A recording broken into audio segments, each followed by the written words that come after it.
হে ঈমানদারগণ, তোমরা নিজে জাহান্নামের আগুন থেকে বাঁচো, তোমাদের পরিবার পরিজনদেরকে জাহান্নামের আগুন থেকে বাঁচাও।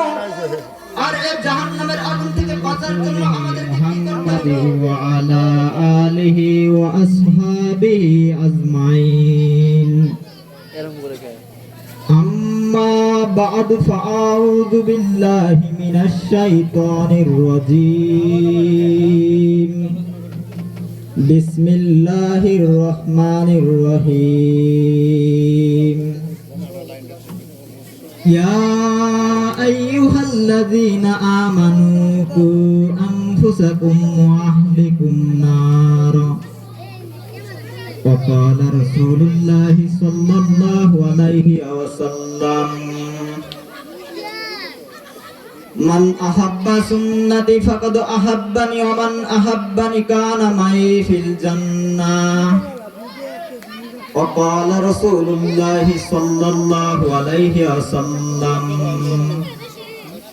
মান তামাসসাকা বিসুন্নতি ইনদা ফাসাদি উম্মতি ফালাহু আজরু মিয়াতি শাহিদিন। আও কামা ক্বালা আলাইহিস সালাতু ওয়াস সালাম।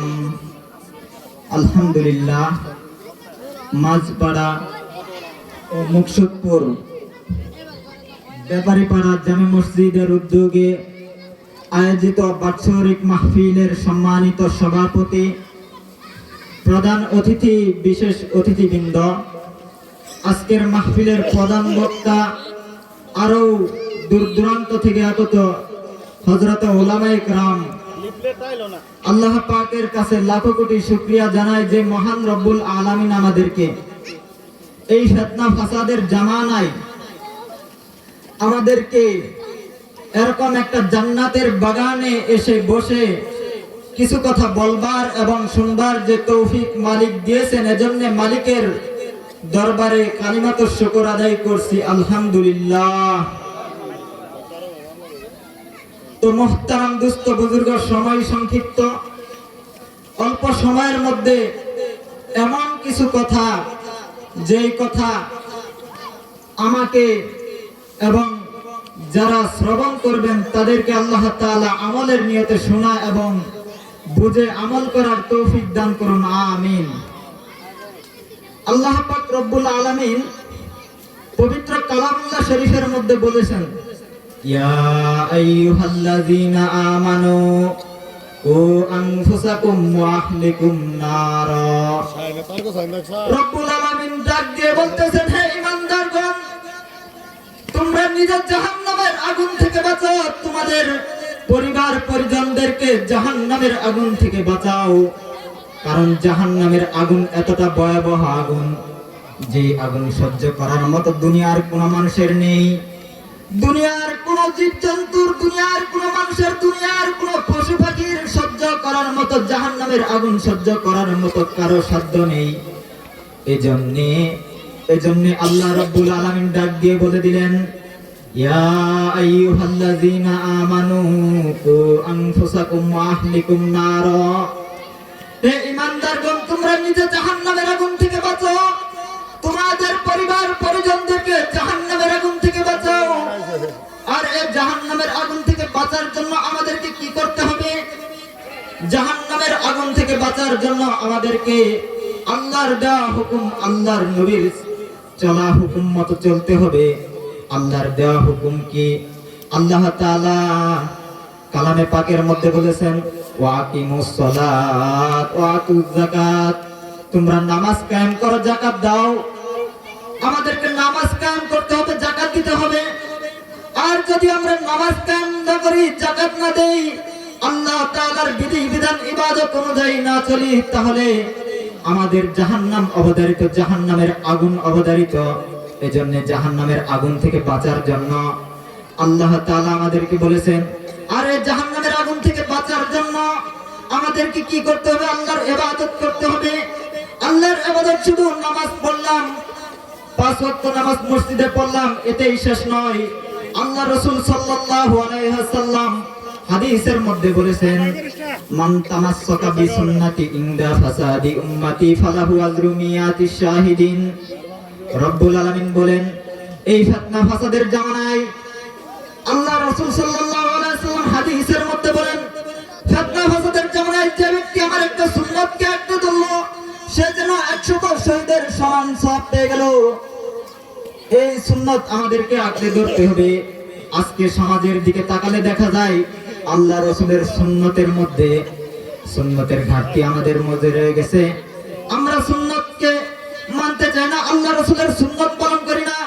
আমরা যদি আল্লাহ রাসূলের সুন্নত পালন করতে যাই তাহলে সমাজের মানুষ আমাদেরকে টিটকারি দেয়, আর এই টিটকারি নিয়ে আমরা রাসূলের সুন্নত থেকে বিরত থাকি। না ভাই, আমাদের আদব হবে, আমাদের আদর্শ হবে রাসূলের সুন্নতগুলো পুঙ্খানুপুঙ্খানুভাবে আদায় করা। ভাই, আজকের এই মাহফিল কি জন্য, আজকের এই আয়োজন বাংলাদেশের মধ্যে সারা বিশ্বের মধ্যে কোরআনের কথা, কোরআনের আলোচনা কি জন্য হয়? এজন্যই তো হয় যাতে করে আল্লাহ তাআলার বিধানগুলো, রাসূলের দেওয়া সুন্নতগুলো, রাসূলের আদর্শগুলো যেন সমাজের মধ্যে বাস্তবায়িত হয়। এজন্যই তো রাসূলের সুন্নাত, এজন্যই তো আল্লাহর ইবাদত পথে চলতে হবে, আল্লাহ তাআলার দেওয়া জীবন বিধান অনুযায়ী চলতে হবে। আজকে সমাজের মধ্যে দেখা যায়, তাকালে দেখা যায় সমাজ একদম নোংরা জাহেলিয়াতের মতো যুগ হয়ে গেছে। এজন্য আল্লাহ রাসূল সাল্লাল্লাহু আলাইহি ওয়াসাল্লামের সুন্নাত অনুযায়ী আমল করতে হবে। রাসূলের সুন্নাত হলো টুপি মাথায় দেওয়া। আজকে সমাজে যদি একটা যুবক যদি দেখা যায় যে সুন্নাত অনুযায়ী চলতেছে, সমাজের অন্যান্য যুবকেরা তাকে বলে, এ ভাই তুমি সুন্নাত অনুযায়ী চলতেছ, তাকে টিটকারি দেয়। আর ওই টিটকারি শুনে ওই যুবকটা সুন্নাত থেকে বিরত থেকে যায়। এজন্য বিরত থাকা যাবে না, রাসূলের সুন্নাত অনুযায়ী চলতে হবে। দুনিয়ার কে কি বললে সেটা আমার দেখার বিষয় নাই। দুনিয়ার যে যা বলুক না কেন, দুনিয়ার যে কেউ কিছু বলতে পারে, কিন্তু আমি আমার রাসূলের সুন্নতের উপর আঘাত দিয়ে দুনিয়ার কাউকে খুশি করতে রাজি না। আমি আমার আল্লাহর বিধানের উপর আঘাত দিয়ে কাউকে খুশি করতে রাজি না। এজন্য আল্লাহ রাসূলের সুন্নত অনুযায়ী আমল করতে হবে। আল্লাহ রাসূলের সুন্নাত অনুযায়ী আমল করতে গিয়ে আকাবিরে দেওবন্দ এত কষ্ট করেছেন, আকাবিরে উলামায়ে দেওবন্দ, উলামায়ে হিন্দ কি পরিমাণ মুজাহাদা করেছেন। হযরত কাসেম নানতুনি রাহমাতুল্লাহি আলাইহি তার জীবনের প্রত্যেকটা ক্ষেত্রে তিনি কষ্ট করেছেন, তারপরেও আল্লাহ রাসূলের সুন্নতের উপর আঘাত দেননি। হযরত হুসাইন আহমদ মাদানী রাহমাতুল্লাহি আলাইহি তাদের জীবন খুললে দেখা যায়, ইতিহাস খুললে দেখা যায় তারা সুন্নতের প্রতি এত গুরুত্ব দিয়েছেন, তারপরেও তারা সুন্নতকে অবজ্ঞা করেন নাই। তারা তো গুনাহ করেনি নাই, তারপরেও কাঁদতে কাঁদতে অস্থির হয়ে গেছে, না জানি তাদের দ্বারা কি গুনাহ হয়ে গেছে। তো ভাই, সময় সংক্ষিপ্ত সময়ের মধ্যে একটা নসিহত হলো এটাই যে আমরা দুনিয়ার মধ্যে থাকতেছি, আল্লাহ তাআলা আমাদেরকে পাঠাইছে। আল্লাহ তাআলা কি জন্য পাঠাইছে? আল্লাহ তাআলার ইবাদত করার জন্য পাঠাইছে। ভাই, আমরা যদি আল্লাহর ইবাদতই না করি, আমরা যদি রাসূলের সুন্নাত অনুযায়ী নাই চলি, তাহলে আল্লাহ তাআলার পাঠানো জীবনটা তো আমাদের বৃথা হয়ে যাবে। এজন্য এই বৃথা জীবন থেকে বাঁচার জন্য রাসূলের সুন্নতের আদর্শের মালা আমাদের গায়ে দিতে হবে, গলায় পড়তে হবে। এজন্য আল্লাহ রাসূলের সুন্নাতগুলো পুঙ্খানুপুঙ্খানুরূপে আদায় করা। আজকে সমাজে অনেক যুবক দেখা যায় রাসূলের সুন্নতের প্রতি কটূক্তি করে। আজকে সমাজে হুজুরদেরকে দেখতে পায় না। আমি বলতে চাই ওই সমস্ত নাস্তিক কুলাঙ্গারদেরকে উদ্দেশ্য করে বলতে চাই, যারা হুজুরদেরকে দেখতে পাও না, আল্লাহ রাসূল সাল্লাল্লাহু আলাইহি ওয়াসাল্লাম বলেছেন, আল উলামা ওয়ারাসাতুল আম্বিয়া, আলেমেরা হলো নবীদের ওয়ারিস। এজন্য রাসূল বলেছেন আলেমরা নবীদের ওয়ারিস।